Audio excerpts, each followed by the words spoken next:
भगवान विष्णु का 12 भगवान वंदन किया। मैं भगवान से प्रार्थना करूंगा कि समस्त कॉलोनी में भगवान सदैव अंधन की भंडारी बढ़ते रहे, हर भक्त की हर मनोकामना पूरी होती रहे, भगवान सदैव विष्णु मस्ती माता में सुख शांति रखे। बोलो नारायण भगवान की जय। जब हिरण्याक्ष मारा गया, इसका छोटा भाई से नाम था हिरण्याकश्यप। हिरण्याक्ष के बाद में हिरण्याकश्यप की पत्नी का नाम था कयाधु। पत्नी देवता है और पति राक्षस है।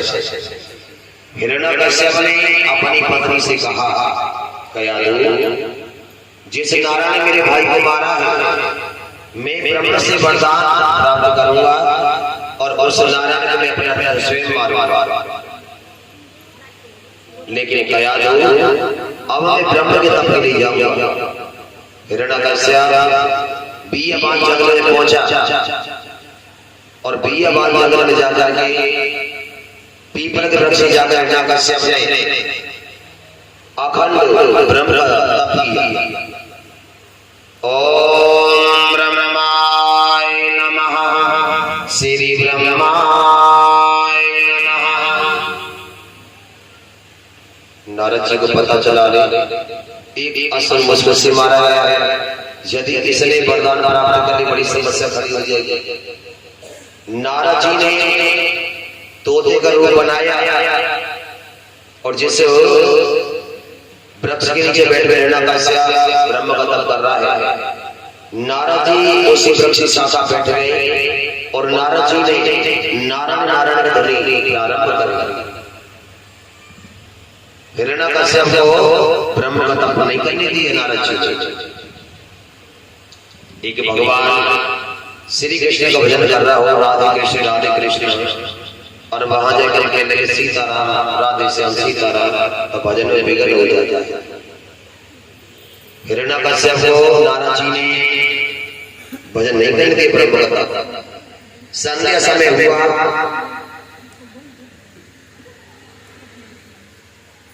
हिरण्याकश्यप अपने महलों में लौट के आए और अपनी पत्नी से कहने लगे, एक तोते का बच्चा वो मेरे को तप नहीं करने देता है। पत्नी कयाधु ने कहा, स्वामी वो क्या कहता है? हिरण्याकश्यप ने कहा, कयाधु वो नारायण नारायण चिल्लाता है। पत्नी कयाधु ने सोचा ये मेरे पति है, आज मैंने पहली बार इसके मुखार से नारायण का नाम सुना है, लेकिन मैं भी इसकी पत्नी हूं, दिन में 10 विश्वास बुलवाने वाला है। अब तो हिरण्याकश्यप ब्रह्म के पीछे पड़ ही गया। संध्या समय होता है, कयाधु पूछती है, स्वामी तो तोते का बच्चा क्या कहता है? कयाधु, वो तोते का बच्चा नारायण नारायण चिल्लाता है। अब तो हिरण्याकश्यप ने ब्रह्म से वरदान प्राप्त कर ही लिए। कौन कौन से वरदान प्राप्त किए? कि न असुर से मरू, न शस्त्र से मरू, ना पशु से मरू, न पक्षी से, न जीव से, न जंतु से, न किसी मनुष्य से, और न ऊपर मरू न नीचे मरू, न भीतर मरू न बाहर मरू, न दिन में मरू न रात में मरू, और साल के 12 महीने होते इनमें भी न मरू। सारे वरदान प्राप्त करने के बाद हिरण्याकश्यप अपने महलों में आए। कुछ समय के बाद हिरण्याकश्यप के यहाँ एक पुत्र का जन्म हुआ, जिनका नाम हुआ, बोलो भगवान प्रहलाद की जय। प्रहलाद जी का जन्म हुआ। भक्त प्रहलाद 5 वर्ष के हो गए, लेकिन 5 वर्ष की उम्र में नारायण के नाम को गुणगान करते हैं। हिरण्याकश्यप ने अपनी पत्नी से कहा, कयाधु ये मेरा बेटा नहीं हो सकता। क्यों? अरे वो इसलिए नहीं सकता कि किस नारायण का नाम लेता है, अरे उस नारायण मेरे भाई को ही मार दिया। लेकिन मैंने ब्रह्म से वरदान प्राप्त किया है कि उस नारायण को मैं अपना स्वयं मारूंगा। कयाधु ने कहा, स्वामी अभी मेरा बेटा छोटा है, अबोध है, अज्ञान है, बड़ा होगा अभी मानने लगेगा। हिरण्याकश्यप ने कहा अरे संसार में भक्त प्रहलाद ने कहा पिताजी आप मेरे पिता हो, आप मेरे पिता हो, आप नारायण नहीं हो सकते, नारायण तो संसार का एक ही होता है, आप मेरे पिता हैं। हिरण्याकश्यप ने जल्लादों को बुलाया और कहा कि इसके हाथ पर बांध करके और ऊंचे पहाड़ से नीचे फेंक दो। जल्लादों ने भक्त प्रहलाद के हाथ पर बांध करके और ऊंचे पहाड़ से नीचे फेंक दिया, लेकिन नारायण भगवान ने अपनी गोद भक्त प्रहलाद को ले लिया। बोलो नारायण भगवान की जय।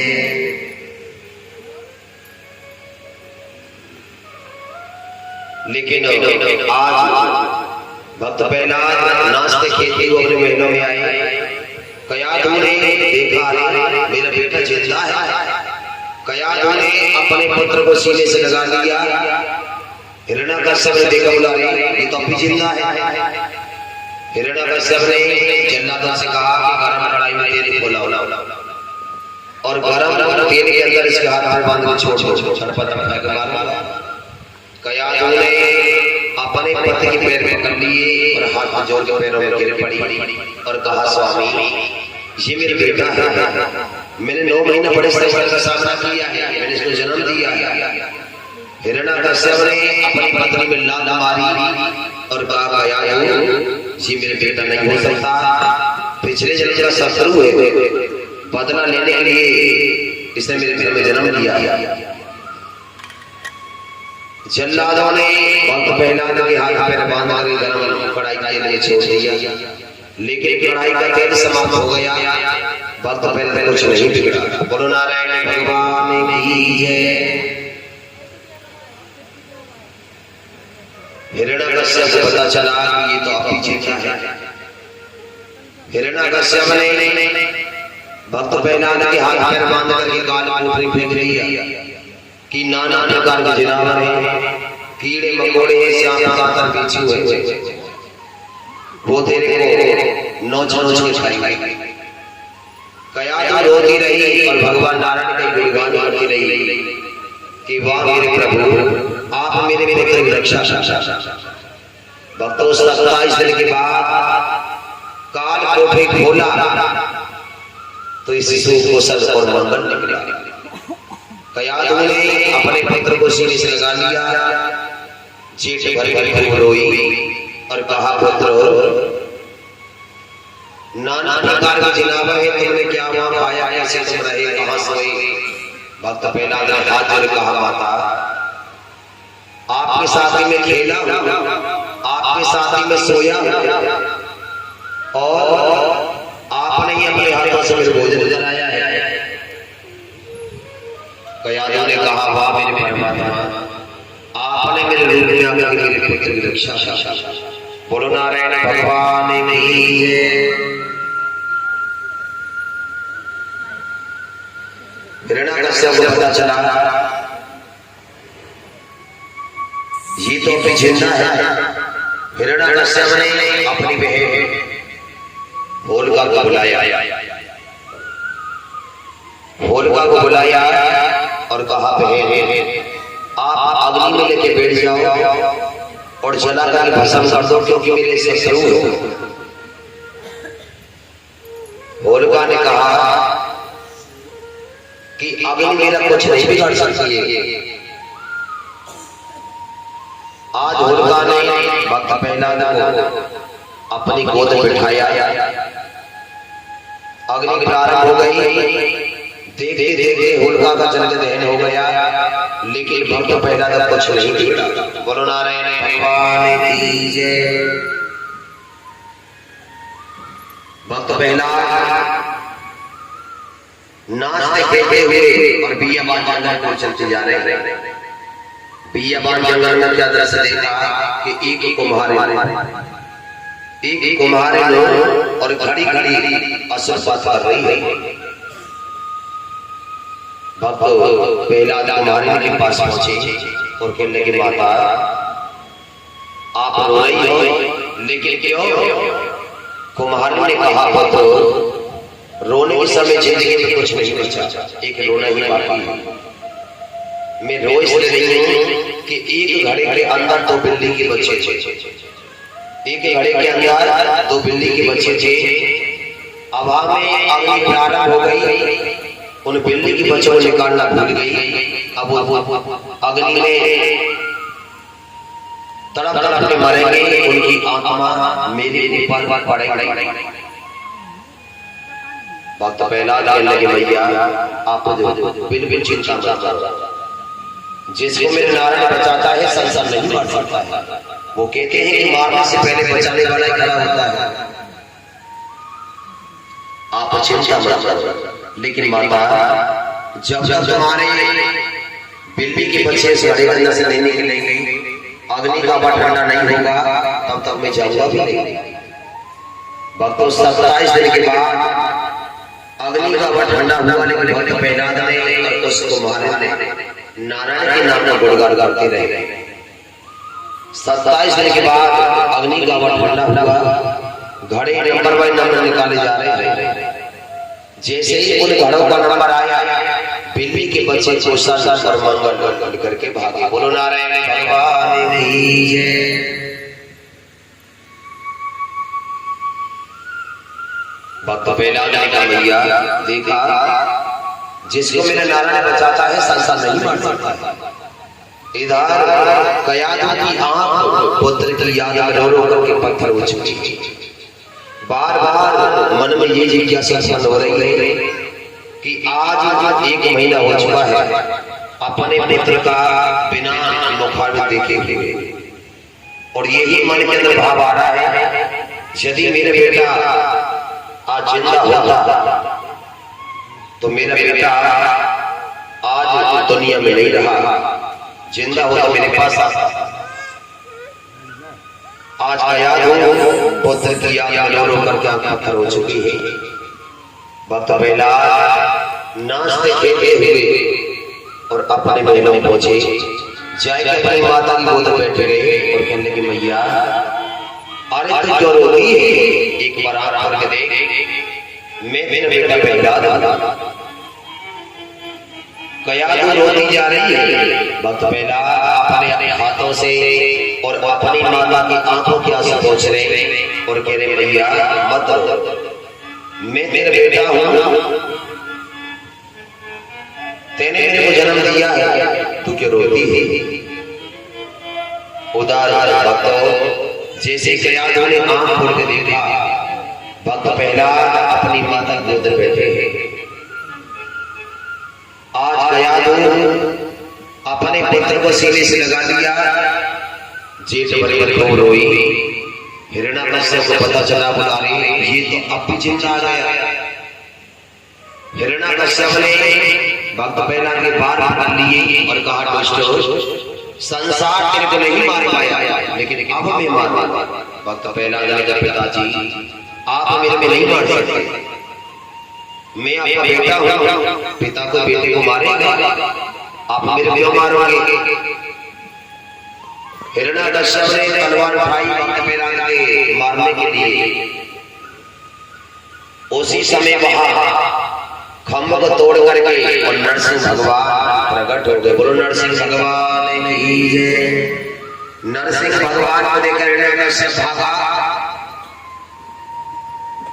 नरसिंह भगवान ने हिरण्याकश्यप के बाल पकड़ लिए, घसीटते हुए बीच लेली पे लेकर बैठ गए और अपनी जांघ में बैठा लिया, जांघ के ऊपर बैठा लिया और बीच लेली पे लेकर बैठ गए। हिरण्याकश्यप चिल्लाया, बोले अरे आप कौन हो, आप मेरे को नहीं मार सकते। भगवान कहने क्यों नहीं मार सकते, कि मैंने ब्रह्म से वरदान प्राप्त किया है कि न पशु से मरू, न पक्षी से, न जीव से, न जंतु से, न किसी मनुष्य से। भगवान कहने लगे ना मैं पशु हूं न मैं मनुष्य हूं। भगवान रूप कैसा है, आधा नर जैसा यानी मनुष्य जैसा और आधा शेर जैसा, इसे नाम पड़ा नरसिंह। हिरण्याकश्यप चिल्लाया, बोले अरे आप मेरे को भी नहीं मार सकते। भगवान कहने लगे क्यों नहीं मार सकते, मैंने ब्रह्म से वरदान प्राप्त किया है कि ना आश्रय से मरवर शस्त्र से मरवर। भगवान के लगे कि ना कोई अस्त्र है ना कोई शस्त्र है। भगवान ने अपने विषय नाम दिखाया। जब नाम हिरण्याकश्यप ने देखा जोर से चीखा, बोला अरे आप मेरे को अभी नहीं मार सकते। भगवान के लगे क्यों नहीं मार सकते कि मैंने ब्रह्म से वरदान प्राप्त किया है कि ना ऊपर मरो न नीचे मरो। भगवान के लगे देखो ना ऊपर हो ना नीचे। भगवान ने अपनी जान बिठा रखा है, जान के ऊपर बिठा रखा है। हिरण्याकश्यप फिर चिल्लाया, बोला अरे आप मेरे को अभी नहीं मार सकते। भगवान के लगे अब कोई वरदान नहीं। हिरण्याकश्यप ने कहा तो है वो क्या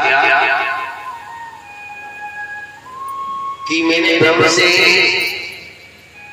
वरदान प्राप्त किया है कि न भीतर मरू न बाहर। भगवान के लगे देखो ना भीतर और न बाहर। भगवान बीच देरी में लगे बैठे। हिरण्याकश्यप चिल्लाया, अरे आप मेरे को अभी नहीं मार सकते। भगवान के लगे अब कोई वरदान नहीं। हिरण्याकश्यप ने कहा भी तो है वो क्या कि मैंने ब्रह्म से वरदान प्राप्त किया है कि न दिन में मरू न रात में मरू। भगवान के लगे आंख खोल के देखते ना दिन है ना रात है, दोनों भगत के लिए। इसके लिए भैया इसलिए कहते हैं कि दोनों भगत में नहीं बैठना चाहिए। दिन उल्टे आते वो कहते हैं ना कि मैं तो दिन उल्टे बुला रहा हूं। इंसान दिन उल्टे खुद बुलाता है। हर शरीर में 9 गिरे होते हैं, नवग्रह सजी जाते हैं और हर मकान में 9 गिरे होते हैं। जिनके घर की गिरे शांति है उनके घर में कलेश कम है, और जिनके शरीर गिरे शांति है उनको बीमारी है। हिरण्याकश्यप चिल्लाया, बोला अरे आप मेरे को अभी नहीं मार सकते। भगवान के लिए क्यों नहीं मार सकते? अब कोई वरदान नहीं। हिरण्याकश्यप ने कहा तो है वो क्या कि मैंने ब्रह्म से वरदान प्राप्त किया है कि साल के 12 महीने होते हैं, इनमें भी न मरना। भगवान के लगे तुम पढ़े लिखे ज्यादा हो, तुम पढ़े लिखे ज्यादा हो। गिनती गिनो कौन सा महीने चल रहा है? हिरण्याकश्यप ने गिनती गिनना प्रारंभ किया। 13वां महीना जिसको हम कहते हैं लौट का महीना, और संस्कृत में कहते हैं मधमास। हिरण्याकश्यप चिल्लाया, बोला अरे यदि मेरे को ये पता होता कि 13वां महीना भी आता है तो इसको मांग लेता। भगवान ने अपने विषय नाम से हिरण्याकश्यप के पेट को फाड़ दिया। भक्त पहला की रक्षा की और हिरण्याकश्यप का वध हुआ। बोलो नरसिंह भगवान की जय। भक्त पहला की कथा में ज्ञान दिया कि भक्त प्रहलाद ने 5 वर्ष की उम्र में नारायण के नाम का गुणगान किया। आज मैं आपसे जानना चाहूंगा कि 5 साल का बच्चा कोई भगवान का नाम लेता है? आज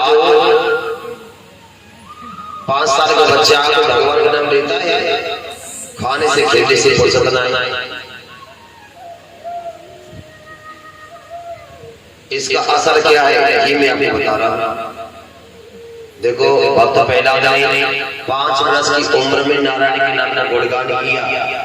भक्त ध्रुव की कथा है कि भक्त ध्रुव ने 5 वर्ष की उम्र में और भगवान नारायण को सबसे पिता को पा लिया। कथाओं में क्या मिलता है? जानने को मिलता है। आज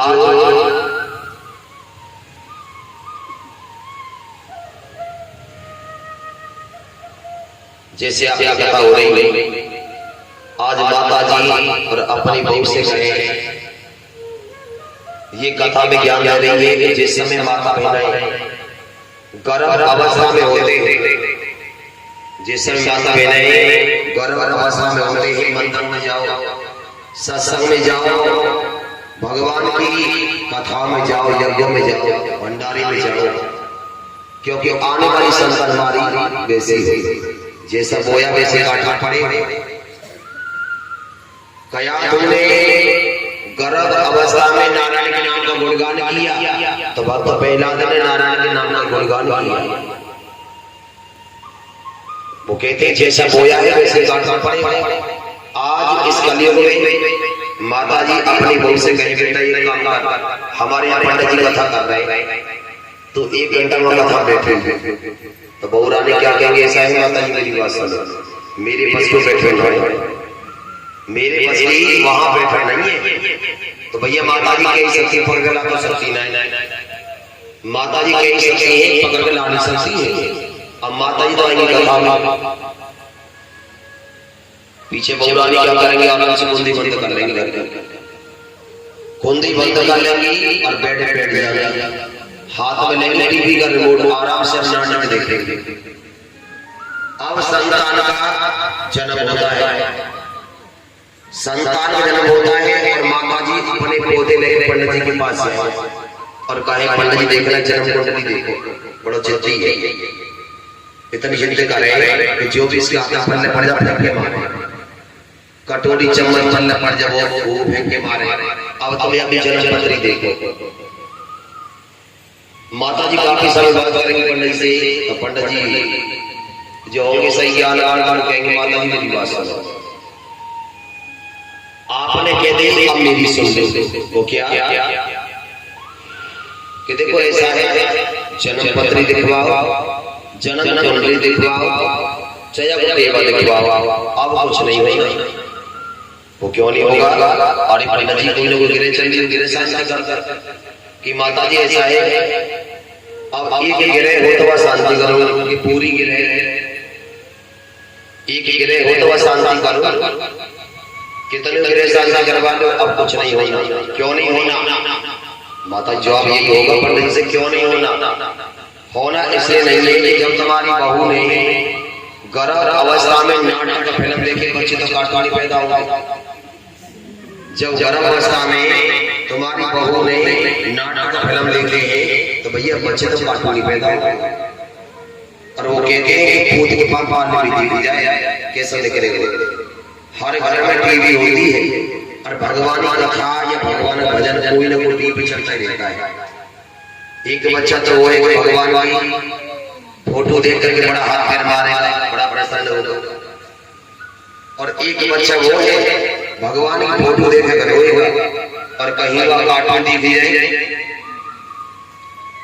में कहीं वह कार्टून टीवी आसान कर कार्टून चल रहे, डोरेमोन, चिंचैन, मोटू पतलू, छोटा भीम, क्योंकि वो खुद ही मोटू पतलू देखेंगे। भाई जैसा बोया है वैसे ही काटना पड़ेगा, लेकिन हमने एक रीति बनाई अपने मन को समझाने के लिए। वो क्या कि अभी छोटा है, बड़ा होकर समझ जाएगा, बिल्कुल ना समझे। आप देख रहे हैं कलयुग का पहला चरण चल रहा है, कितने पाप है रहे, और जिस समय कलयुग जवानी पाए उस समय क्या होना है या कहानी।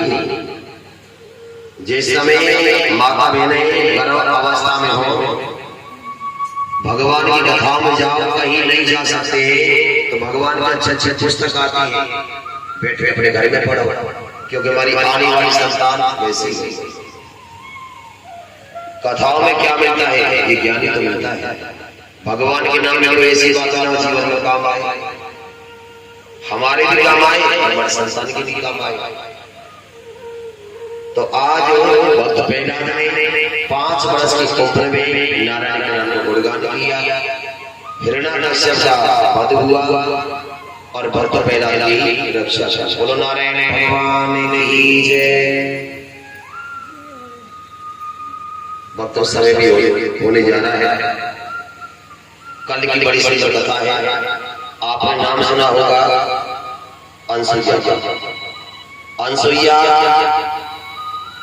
अपनी शक्ति के द्वारा ब्रह्मा, विष्णु व महादेव तीनों देवताओं को 6-6 महीना के शिशु बना देगी। आपने नाम सुना होगा राजा बलि का। राजा बलि के समान आज तक कोई दानी नहीं हुआ। वेदों में, शास्त्रों में, ग्रंथों में दानियों का नाम राजा बलि का है। अहंकार और घमंड, राजा बलि को अपने दान का घमंड हो गया कि मेरे समान कोई दानी नहीं। तो कल ऋषि कश्यप के यहाँ वामन का अवतार होगा और वामन भगवान राजा बलि का घमंड नष्ट करेंगे। कथा बहुत सी होगी। इस संसार में 9 प्रकार की भक्ति होती है। भगवान श्री राम ने सबरी को राम कथा में नवदा भक्ति ज्ञान कराया और श्रीमद् भागवत में कपिल भगवान अपनी माता देवहूति को नवदा भक्ति ज्ञान कराएंगे। इस संसार में 9 प्रकार की भक्ति होती है। जिनके पास एक भक्ति होगी कहीं बड़े जरूरत नहीं पड़ेगी और जिनके पास एक गुना वो भटक रहे। तो कल कथा बहुत सी होगी, लेकिन कल का जो मुख्य प्रसंग होगा वो होगा राम जन्म। क्योंकि पहले राम जन्म हुआ, उसके बाद कृष्ण जन्म हुआ। जैसा कि भगवान श्री कृष्ण का भोग लगता है माता मिश्री का, ऐसे ही भगवान श्री राम का जो कल भोग होगा वो खीर के प्रसाद होगा। जो भी भक्त कल प्रसाद लाएंगे वो खीर का प्रसाद होगा। और भैया अपनी इच्छा से कुछ भी ला सकते हो। मैं तो आपको इसलिए बताया कि भगवान श्री राम का जो भोग लगता है वो खीर का प्रसाद होता है। बाकी अपनी इच्छा से कुछ भी ला सकते हो। जैसा भगवान ने दिया है वैसा दान और पूजा ये मन से होती है। दान करने से कभी धन कम नहीं होता है, धन कम होता है मन से। दान कर रहे हैं और मन दुख रहा है। भगवान कहते हैं तेरे को इतना दिया लेकिन मेरे नाम पे मन दुख रहा है, तो फिर क्या होता है कि सोम शैतान खाता है। ऐसी कोई टेंशन लग जाए कि आज कमाते लगाते रहो, उल्टे सीधे काम पर धन हमारा जाता है। दान करने से धन की शुद्धि होती, धन बढ़ता है, धन कम होता है मन से। अरे परमात्मा ने दिया है हम दे रहे हैं। जब भगवान देगा तो हम दे दे, लेकिन कभी कर्जा करके दान ना करें। जैसे आपने कर्जा दिया दान करने के लिए, दान उसका लगेगा और आपको रिफ्लेक्शन करना देना भी वापसी। कर्जा करके कभी दान ना करो। ये तो परमात्मा ने दिया है, दे रहे ना, तो ये हाथ जोड़े भगवान देगा तो हम दे दे। बोलो नारायण भगवान की जय।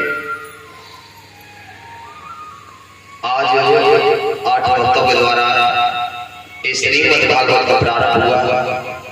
मैं भगवान नारायण से प्रार्थना करूंगा कि उन परिवारों भगवान सदैव अंधन की भंडारी बढ़ते रहे, हर भक्त की हर मनोकामना पूरी होती रहे। भगवान समस्ती माता में सब साथ रहे। जो कल भक्त पूजा कराएंगे वो आज 8 के बाद नाम लिखवा देंगे, और जो ब्राह्मणों के भोजन की सेवा करना चाहते हैं तो वो भी 8 के बाद नाम लिखवा देंगे। 8 भक्तों की यहाँ कलश की पूजा चल रही है। आज इसके भगवान भोग लगेगा, आरती भी होगी। सभी भक्त आरती के लिए खड़े हो जाएंगे।